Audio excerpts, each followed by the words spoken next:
ఈరోజు విశాఖలో అట్టహాసంగా నిర్వహించిన యోగాంధ్ర కార్యక్రమం విజయవంతం కావడానికి ఎన్డీఏ కూటమి నాయకులు, ప్రభుత్వ యంత్రాంగం, విశాఖ ప్రజానీకం అందరికీ నా హృదయపూర్వక ధన్యవాదాలు.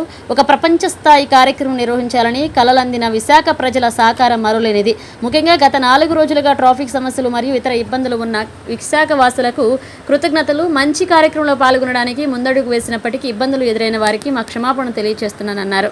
చాలా ఘనంగా ఎవరు ఊహించిన రీతిలో ప్రజలందరూ పాల్గొనటం, దీన్ని నిర్వహించినటువంటి అనేక మంది, ఈ సక్సెస్లో ప్రభుత్వ అధికారులు, ముఖ్యంగా ప్రజల సహకారం, పార్టీల నాయకులు, ఈరోజు ఎన్డీఏ పార్ట్నర్స్ కావచ్చు, తెలుగుదేశం పార్టీ కుటుంబ సభ్యులు, జనసేన, బీజేపీ, ముఖ్యంగా మా పశ్చిమ నియోజకవర్గం ప్రజలందరికీ, ప్రత్యేకించి విశాఖ నగరంలో ఈ ట్రాఫిక్ వల్ల ఇబ్బందులు పడినటువంటి గత 3-4 రోజులుగా ప్రజలందరూ చాలా కోఆపరేట్ చేశారు.